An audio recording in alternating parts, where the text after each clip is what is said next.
दहम जमात के तमाम तलबा व तालिबात अस्सलाम अलैकुम। बच्चों, आज की हम इस क्लास में हमारी दूसरी नज़्म बाग़े नखला के मुसाफिर पर सलाम, हम इसको मुख्तसर सा समझेंगे। ये नातिया नज़्म है। नातिया नज़्म इसलिए है, वो नज़्म जिसमें हुज़ूर सल्लल्लाहु अलैहि वसल्लम के बारे में होता है, लिखा होता है, बयान किया हुआ होता है, उसे नातिया नज़्म कहते हैं। बाग़े नखला के मुसाफिर पर सलाम, इस नज़्म को सलीम शहज़ादा ने लिखा है। पहली बात देखिए बच्चों, मुख्तसर से देखेंगे अपन। आप जानते हैं कि हर नज़्म की एक ख़ास हैयत होती है। इसके तमाम मिसरे एक ख़ास आहंग की वजह से एक दूसरे के बराबर होते हैं। मिसाल के तौर पर नज़्म ज़मीन कुर्बो बला, तो इस तरीके से उसके जो मिसरे होते हैं बराबर होते हैं। हर नज़्म का, इस नज़्म का हर टुकड़ा बंद 6 मिसरों में है, मखसूस काफ़िया भी है उसमें ज़मीन कुर्बला में। लेकिन ये बात ज़ैल की नज़्म की हैयत में नहीं है, क्योंकि इसके बन क्या है, छोटे बड़े हैं, इसलिए ये आज़ाद नज़्म है। जिस नज़्म का एक ख़ास आहंग और लय हो लेकिन इसके मिसरे बराबर के ना हो, उसे आज़ाद नज़्म कहते हैं। इसमें इसके बन जो है छोटे बड़े हैं, इसलिए इसको क्या कहेंगे, आज़ाद नज़्म। हज़रत मोहम्मद सल्लल्लाहु अलैहि वसल्लम को अल्लाह ने अपना नबी बनाकर भेजा। ऐलान नबूवत के फ़ौरन बाद आप सल्लल्लाहु अलैहि वसल्लम ने लोगों तक अल्लाह का पैगाम पहुंचाने का काम शुरू कर दिया। जब हुज़ूर सल्लल्लाहु अलैहि वसल्लम को नबूवत मिली, अल्लाह ताला ने दुनिया में उनको नबी बनाकर भेजा। आखिरी नबी थे। दुनिया में 1,24,000 पैगम्बर आए और ये आखिरी नबी थे। और वो मक्का में अपने पैगाम फैलाने का काम उन्होंने शुरू कर दिया। इतना ही नहीं, अपने रिश्तेदार, शहर वालों, दीगर बस्तियों में भी उन्होंने फैलाया, दावत इस्लाम दी। इसी सिलसिले में हुज़ूर सल्लल्लाहु अलैहि वसल्लम ताइफ का सफ़र भी किया। मक्का से वो 40 किलोमीटर था। वहाँ के लोगों और मुशरिकों ने आप सल्लल्लाहु अलैहि वसल्लम की मुखालिफत की, उन्होंने बहुत तकलीफ़ दी। वहाँ के लोगों ने आवारा लड़कों को उनके पीछे लगा दिया, उन्होंने पत्थर मारे, आप सल्लल्लाहु अलैहि वसल्लम को लहू लहान कर दिया। उसी वाक़े को, वो बहुत सख्त तरीन वाक़या था आप सल्लल्लाहु अलैहि वसल्लम की ज़िंदगी में, उसी वाक़े को शायर ने इस नात में बयान किया है। ये नज़्म आज़ाद नज़्म है। हम देखेंगे नात की किस्में कौन सी है। देखो, हज़रत मोहम्मद की तारीफ़, हुज़ूर सल्लल्लाहु अलैहि वसल्लम की जो तारीफ़ तौसीफ़ होती है जिस नज़्म में, उसको नात कहते हैं। नात कौन कौन सी किस्म है? नात में आप सल्लल्लाहु अलैहि वसल्लम की सीरत के वाक़यात बयान किए जाते हैं। मसलन जिसमें आपकी विलादत का यानी पैदाइश का ज़िक्र होता है, तो वो नात मौलूद नामा होती है। और मेराज के वाक़े पर लिखी हुई जो नात होती है, उसको मेराज नामा कहते हैं। आप सल्लल्लाहु अलैहि वसल्लम की सिफ़त पर जो लिखी जाती है नात, नूर नामा कहते हैं। और आपके विसाल पर यानी लिखी जाती है, उसके क्या कहते हैं, वफ़ात। नात वसाल पर, इंतकाल के बाद जो लिखी गई है, जो वाक़यात वो उसमें बयान किए गए, इसको वफ़ातनामा। इस तरीके से नात की किस्में हैं। इनके अलावा आप सल्लल्लाहु अलैहि वसल्लम की ज़ात के मुख्तलिफ़ पहलुओं का अहाता भी नात में किया जाता है। इसके अलावा हुज़ूर सल्लल्लाहु अलैहि वसल्लम की ज़िंदगी के बास पहलुओं को भी उजागर किया जाता है, बयान किया जाता है। नात गोई की रिवायत हुज़ूर सल्लल्लाहु अलैहि वसल्लम के ज़माने से चली आ रही थी। हुज़ूर सल्लल्लाहु अलैहि वसल्लम के जो सहाबी थे, हज़रत हसन रज़ियल्लाहु अन्हु बिन साबित अरबी के मशहूर नात गो शायर थे। इसी तरीके से बूसरी का नातिया कसीदा, कसीदा बुर्दा भी अरबी का नातिय अदब में निहायत अहम मुकाम है। इसी तरीके से उर्दू में मोहसिन काकोरी, हाली, अहमद रज़ा खां बरेलवी रज़ियल्लाहु वगैरह नातियात शायर है, तख्लीक़ात किए हैं। अभी हमने देखे पहली बात, जान पहचान देखिए शायर के बारे में। सलीम शहज़ाद इसके शायर है। सलीम शहज़ाद यकम जून 1945 को धुलिया जो महाराष्ट्र में है, वहाँ पर इनकी पैदाइश हुई। मालेगांव के पास है वो। उन्होंने मालेगांव में तालीम हासिल की सलीम शहज़ाद ने, और दरस व तदरीस का पेशा इख्तियार किया। मुदर्रिस थे वो, उस्ताद थे। उर्दू और अंग्रेज़ी अदब की तमाम असनाफ़ पर उनकी गहरी नज़र थी। उर्दू भी जानते थे, अंग्रेज़ी भी। तनकीद किताब लिखी उन्होंने, लुगात और उर्दू कवायद भी, फ़रहंग, अदबियात, दुआ, इस तरीके से उनकी ये किताबें हैं। मुंतशिर, जीम से जुमले तक, वीर गाथा मशहूर किताबें हैं। इनका शुमार जदीद शोरा में होता है। उन्होंने आज़ाद नज़्मों में तजुर्बात किए। इतना ही नहीं, बहुत से तजुर्बे भी किए, तहकीक भी उन्होंने किए। ان کی نظموں کی شعری لفظیات عربی فارسی ترکیبوں سے ایک خاص اسلوب رکھتی ہے، الگ انداز ہے ان کی نظموں کا۔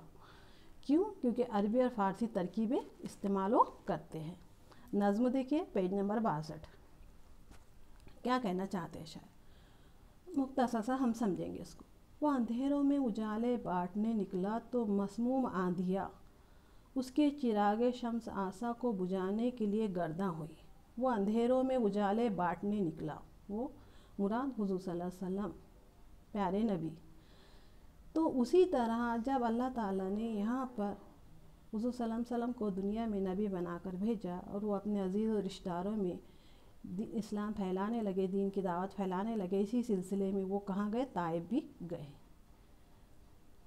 اس وقت مشرکین وہاں پر تھے، ظلمت ہی تھی، اندھیرا تھا، بہت ایذائیں تکلیفیں ان کو دی گئی، بت پرستی عام تھی، وہاں پہ بہت تکلیفیں دی گئی، بہت مشکلات کا انہیں سامنا کرنا پڑا، کیونکہ ساری دنیا میں کیا تھی؟ گمراہی تھی، بت پرستی عام تھی، اور حضور صلی اللہ علیہ وسلم کو انہیں بہت مشکلوں کا سامنا کرنا پڑا۔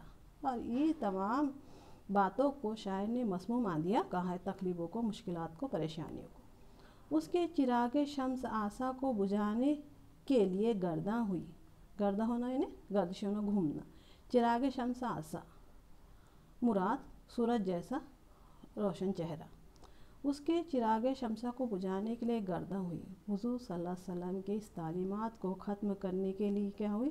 پریشانیاں، مشکلیں، حالات، یہ سب ان کو سامنا کرنا پڑا، کئی مشکلات سے گزرنا پڑا، لوگ انہیں تکلیفیں دینے لگے، ذلت اور پریشانیوں کا سامنا کرنا پڑا، اور مجنون و کاہن کہہ کر اس کے علم ربانی اللہ تعالیٰ کی طرف سے دیا ہوا علم، مجنون و کاہن کہنے لگے، انہیں کیا کہنے لگے؟ مجنون، پاگل، دیوانہ، کاہن، ایسا علم جو جنوں کی طرف سے دریافت کر کے غیب سے معلوم کیا جاتا ہے، تو اس طریقے سے دریافت کیا جاتا ہے جنوں کے ذریعے، اسی طریقے سے لوگ ان کو مجنون کہنے لگے، کاہن کہنے لگے۔ علم ربانی کو اللہ کی طرف سے جو علم وہ کر رہے تھے، اسلامی تعلیمات پھیلا رہے تھے، اسلامی تعلیمات دے رہے تھے، گمراہی کو ختم کرنے کی کوشش کر رہے تھے، لوگ انہیں پاگل، دیوانہ کہنے لگے، تکلیفیں دینے لگے۔ اس کے وسوسوں کا روپ جانا، وہ تو تشکیش و گما و وہم سے آزاد تھا، جبکہ یہ سب غلط تھا، یہ ساری باتوں سے، خیالات سے، وہم و گما سے وہ دور تھا، وہ نہیں جانتے تھے کون حضور صلی اللہ علیہ وسلم، وہ تشکیش و گما، شک و شبہ سے وہ آزاد تھے، وہ نہیں جانتے تھے، لیکن چار اطراف مسموم آندھیا، ہر طرف ان کے دشمن پیدا ہو گئے، انہیں پریشانیوں اور مشکلوں کا سامنا کرنا پڑا، وہم و گما کے بیج بوتے پھر رہی تھی، لیکن اسی طرح کے خیالات مشرکین میں پیدا ہونے لگے ہر طرف، یہاں تک کہ اسی طرح شہر کوچہ، کوئی گھر نہ ان سے بچ سکا، اسی طریقے کے خیالات وہاں کے لوگوں میں پیدا ہونے لگے، وہم و گما ہونے لگے لوگوں کو، کوئی شہر، کوئی قریہ، کوئی کوچہ، کوئی گلی گھر نہیں بچا، اور اب یہ طائف ہے جہاں آوارہ لڑکے، وہاں کے جو لوگ تھے، عمرہ جو لوگ تھے وہاں کے، انہوں نے کچھ آوارہ لڑکوں کو حضور صلی اللہ علیہ وسلم کے پیچھے لگا دیا۔ صدق پیغمبر حضور صلی اللہ علیہ وسلم جو تھے، حضور صلی اللہ علیہ وسلم کو کیا کرنے لگے؟ وہ آوارہ لڑکے پتھر برسانے لگے، مارنے لگے، تکلیفیں دینے لگے۔ پھول سے پیکر پہ برساتے ہیں پتھر دھوپ میں، لوگ پتھر ہو گئے پتھر اٹھا کر دھوپ میں۔ پتھر اور پتھر، دو بار پتھر کا ذکر آیا ہے، ایسا شعر جس میں دو الفاظ ایک جیسے ہو لکھنے اور پڑھنے میں، لیکن اس کے معنی الگ الگ ہو۔ ایک پتھر یعنی پھول سے پتھر پہ برساتے ہیں پتھر مارتے تھے لوگ، پتھر ہو گئے یعنی سخت دل ہو گئے، سنگ دل ہو گئے، تو یہاں پہ پتھر اور پتھر لکھنے میں پڑھنے میں ایک جیسے ہیں، لیکن میننگ الگ الگ ہے، اس لیے تجنیس تام کی مثال ہے۔ پھول سے پیکر پہ برساتے ہیں پتھر دھوپ میں، حضور صلی اللہ علیہ وسلم کو شاعر نے یہاں پہ پھول سا پیکر کہا ہے، اور وہ لوگ حضور صلی اللہ علیہ وسلم کو تکلیفیں پہنچانے لگے، ذلتیں دینے لگے، بہت پریشان کرنے لگے۔ دھوپ، ریگستان تھا، دھوپ تھی ہر طرف، چلچلاتی دھوپ تھی، خون میں اپنے نہایا سر سے لے کر پاؤں تک، حضور صلی اللہ علیہ وسلم اتنی تکلیفیں دینے لگے، اتنے زخم ہو گئے کہ سر سے پیر تک کے پورا خون و لہو لہان ہو گئے، خون سے جل اٹھا سرخی سے سارا، ریت منظر دھوپ میں، ریت کا منظر تھا، ریگستان تھا، اور ہر طرف ریتی ریت تھی، دھوپ تھی، اور حضور صلی اللہ علیہ وسلم کے بھر گئے نالین گردے قدر دونوں خون سے، ان کی جو جوتیاں تھیں آسمان، اور کتنے زخم کھائے۔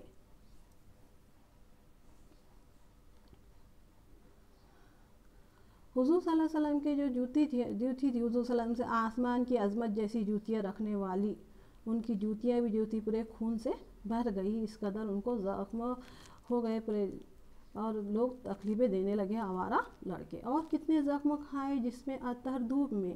شاعر کہتا ہے کہ اور پتہ نہیں کتنے زخم انہیں کھانا تھا، جس میں اطہر پاک جسم کو اتنی دھوپ میں چلچلاتی دھوپ تھی، ریگستان کا علاقہ تھا، گرمی کے موسم تھا، اور حضور صلی اللہ علیہ وسلم کو اذیتیں اور تکلیفیں وہ لوگ دے رہے تھے۔ وہ اندھیرے میں اجالے بانٹنے نکلا، وہ حضور صلی اللہ علیہ وسلم ایسی حالت میں اندھیروں میں اجالے بانٹنے نکلا، مطلب ہر طرف مشرکین تھے، ظلمت تھی، نافرمانی تھی، تو یہ ایسی حالت میں وہ خدا کی تعلیمات دینے کے لیے، اسلامی تعلیمات دینے کے لیے، پھیلانے کے لیے ایسی حالت میں وہاں نکلے۔ ان اندھیروں نے اٹھا رکھا ہو جو سر دھوپ میں، ان اندھیروں میں اٹھا رکھا ہو جو سر دھوپ میں، اس طریقے سے وہاں پہ اندھیروں میں کیا تھا، وہ تھی ہر طرف اندھیرا تھا، کفر تھا، ظلمت تھی، بت پرستی کا عالم تھا۔ حضور صلی اللہ علیہ وسلم اتنے تکلیفوں پہ اٹھانے کے باوجود، اتنی پریشانیوں کا سامنا کرنے کے باوجود اپنی تعلیمات سے پیچھے نہیں ہٹے، اور ایسی حالت میں حضور صلی اللہ علیہ وسلم کوہ طاف کو ستمگاہ ان طائف پر گرانے کے لیے تیار تھا۔ لوگ وہاں پہ وہ کر رہے تھے، لوگ تکلیفیں دے رہے تھے آوارہ لوگ، پھر بھی حضور صلی اللہ علیہ وسلم باز نہیں آئی، انہوں نے اپنے وہاں پر پناہ لی۔ ایک وہ تھا باغ تھا انگور کا، اور اس کا نام نخلا تھا، وہ باغ میں وہ پناہ لی انہوں نے۔ اس وقت کیا ہوتا ہے، ایک فرشتہ آتا ہے اور فرشتہ کہتا ہے کہ حضور صلی اللہ علیہ وسلم اگر آپ حکم دیں تو کوہ طاف کو ستمگار ان طائف پر گرانے کے لیے تیار تھا۔ فرشتہ کہتا ہے کہ آپ اگر حکم دیں تو میں بھی پہاڑ کے بیچ اس بستی کو دبانے کے لیے تیار ہوں، یا اس کو نیست و نابود کرنے کے لیے تیار ہوں۔ تو وہ جو تھا آزاد تشکیش گما سے بن گیا، لیکن حضور صلی اللہ علیہ وسلم نے اپنے اخلاق کا مظاہرہ کرتے ہوئے کہا کہ نہیں، اپنے کو ایسا نہیں کرنا ہے۔ پیارے نبی نے اپنے اخلاق کا مظاہرہ کرتے ہوئے کہا، اور کہا کہ نہیں، آج نہیں تو کل ان لوگوں کے سمجھ میں آئے گا، مجھے یقین ہے کہ آج نہیں تو کل کیا ہوں گے، وہ ایمان لائیں گے۔ اہل طائف کے لیے رحمت کی چادر دھوپ میں، اہل طائف وہاں کے لوگوں کے لیے ایسے حالت میں کیا ہو گئے، رحمت بن کے ثابت ہوئے۔ حضور صلی اللہ علیہ وسلم نے انہیں معاف کر دیا۔ اسی بات کو شاعر نے یہاں پر پیش کیا ہے، اے کہ جس نے باغ نخلا کو بنایا گھر سلام۔ شاعر کہہ رہا ہے حضور صلی اللہ علیہ وسلم کا، کہہ رہا ہے کہ حضور صلی اللہ علیہ وسلم نے باغ نخلا کو بنایا گھر سلام، وہاں پہ سلام دے رہا ہے، سلام پیش کر رہا ہے، سلام بھیج رہا ہے حضور صلی اللہ علیہ وسلم پہ، اور ان کے حضور صلی اللہ علیہ وسلم نے اس طریقے سے ان کو معاف کیا۔ اور باغ نخلا کے مسافر پر سلام، شاعر کہہ رہا ہے کہ حضور صلی اللہ علیہ وسلم پہ سلام بھیج رہا ہے، اور کہہ رہا ہے کہ انہی کی وجہ سے وہاں پر کیا ہوا، ایمان لوگوں نے لایا۔ ہے اندھیرے میں اجالا تیرا نام، شاعر نے اندھیرے میں اجالا کرنے والے کہا ہے، شہر ظلمت میں ہمارے روشنی کرتا رہے گا تیرا کلام۔ شاعر کہتا ہے کہ ظلمت میں تیرا کلام یعنی تیری تعلیم کیا کرتا رہے گا، روشنی کرتا رہے گا۔ اس طریقے سے ہم نے اس کا شارٹ میں خلاصہ دیکھیے۔ اس نعتیہ نظم میں بتایا گیا ہے کہ رسول اکرم کی تبلیغ کے لیے طائف تشریف لے گئے، وہاں کے لوگوں نے آپ صلی اللہ علیہ وسلم کی باتیں نہیں سنی، اور انہوں نے آوارہ لڑکوں سے کہا کہ آپ صلی اللہ علیہ وسلم کو بستی سے نکال دیں۔ اس وقت سخت دھوپ کا عالم تھا، ہر طرف گرم ریت پھیلی ہوئی تھی۔ لڑکوں نے آپ صلی اللہ علیہ وسلم پر اتنے پتھر برسائے کہ جس میں سے بہتا ہوا خون آپ صلی اللہ علیہ وسلم کی جوتیے میں جم گیا۔ طائف سے باہر آپ صلی اللہ علیہ وسلم قریب کے ایک باغ میں آرام کرنے کے لیے رک گئے۔ اس باغ کا نام نخلا تھا۔ یہاں اللہ کے حکم سے پہاڑوں کے فرشتے نے آپ صلی اللہ علیہ وسلم کے سامنے آ کر کہا کہ حضور صلی اللہ علیہ وسلم آپ حکم دیں تو طائف کے پہاڑوں کے بیچ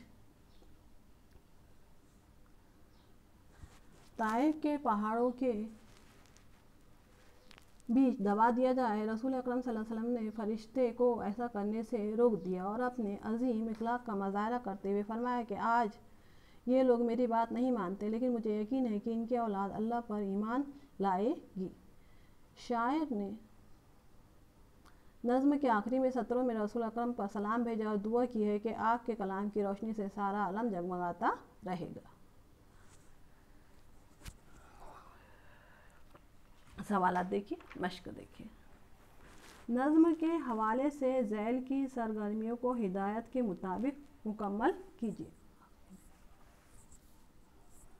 नज़्म के हवाले से ज़ैल की सरगर्मियों को हिदायत के मुताबिक मुकम्मल कीजिए।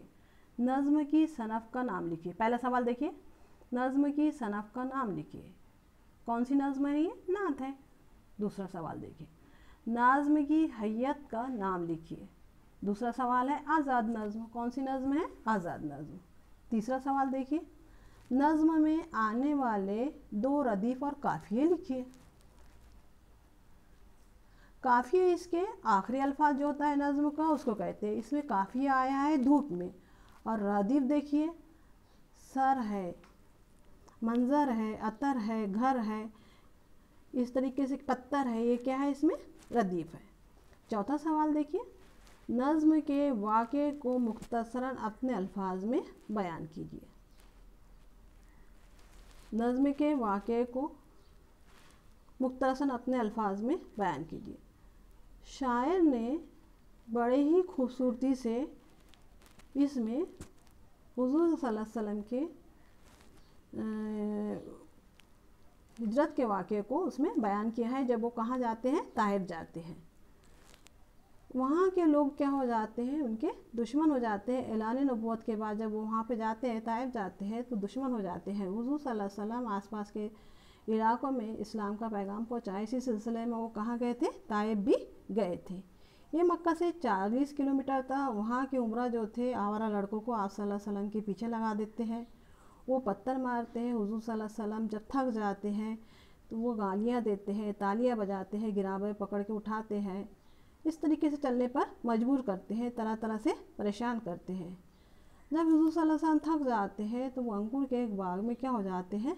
बैठ जाते हैं, पनाह लेते हैं। तब वहाँ पर एक पहाड़ों का एक फरिश्ता आता है, कहता है कि आप सल्लल्लाहु अलैहि वसल्लम हुक्म दे तो अभी मैं इस बस्ती को पहाड़ों के बीच दबा दूँ। आप सल्लल्लाहु अलैहि वसल्लम ऐसा करने से उसको मना कर देते हैं और कहते हैं कि मैंने उन्हें माफ़ कर दिया, मुझे उन्हें यकीन है कि वो आज नहीं तो कल क्या होंगे? ईमान लाएंगे। इस वाक़े को शायर ने यहाँ पर बयान किया है। पाँचवा सवाल देखिए, नज़्म के तमीज़ और इख्तिताम पर अपनी राय दीजिए। शायर ने नज़्म में बड़े ही खूबसूरती से ताइफ के वाक़े को बयान किया है कि वो बाँटने, अंधेरे में उजाले बाँटने निकला। इस बन में शायर ने पूरी बात को बयान किया है और तमहीद में कहा है कि मसमूम आंधियाँ, तमाम जो उन्हें तकलीफ़ इज़ाए जो पहुँचाई गई, तकलीफ़ दी गई, उस बात को शायर ने मसमूम आंधियों के ज़रिए क्या किया है? बयान किया है। उसके बाद का सवाल देखिए, छठा सवाल, स्वाद इस निशान से मुराद मुकम्मल फ़िक्रा मायने के साथ लिखिए। स्वाद हुज़ूर सल्लल्लाहु अलैहि वसल्लम, मुराद स्वाद मतलब।